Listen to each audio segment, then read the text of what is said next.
Le district parisien de football vous souhaite la bienvenue dans ce tutoriel du défi conduite au programme des finales des challenges Pitch U13. Au cours de cette vidéo, nous vous expliquerons les règles du défi ainsi que son déroulement. L'objectif est simple, réaliser le meilleur temps possible en équipe de 12 joueurs ou joueuses. L'atelier se joue en relais et s'organise de la manière suivante. Une ligne de départ où chaque joueur démarre son parcours, une zone de conduite, une zone de frappe, 2 zones d'encouragement à droite et à gauche pour les joueurs ayant terminé l'atelier, et une bâche avec 4 cibles au niveau des cages de but. Chaque joueur peut démarrer la conduite du côté qu'il préfère. Le premier joueur démarre sa conduite de balle en partant de la ligne de départ. Il doit d'abord contourner le premier plot à droite ou à gauche selon le côté choisi, avant de faire le tour de celui du milieu.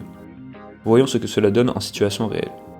Ici, le joueur part bien de la ligne de départ, fait le tour du premier plot sans le faire tomber, puis contourne le dernier plot du bon côté. Le circuit doit être parfaitement suivi. Si un joueur fait une erreur, il doit revenir à l'endroit précis de l'irrégularité avant de reprendre sa conduite. De plus, si le joueur fait tomber un plot, il doit le remettre en place avant de reprendre sa conduite à l'endroit de l'erreur. Une fois la zone de tir atteinte, le joueur doit tirer pour toucher une des cibles de la bâche. Si une des cibles hautes est atteinte, c'est moins 10 secondes. Si c'est une cible basse qui est atteinte, c'est moins 3 secondes. Un rebond seulement est autorisé avant la bâche. Si le tir est déclenché en dehors de la zone de tir, le tir ne sera pas comptabilisé. De plus, si le tir est déclenché après un passage du mauvais côté du dernier cône, le bonus ne sera pas accordé. Le chronomètre démarre au premier mouvement du ballon et s'arrête au tir du dernier joueur.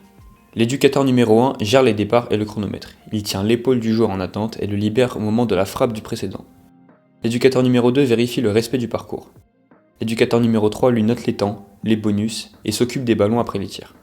Cas particulier. Si l'équipe compte moins de 12 joueurs, un tirage au sort est effectué parmi les joueurs présents. Le joueur tiré au sort fera 2 passages. Il démarrera le relais, puis le terminera en dernier. Voilà, vous avez maintenant toutes les clés pour réussir ce défi conduite. Bonne chance!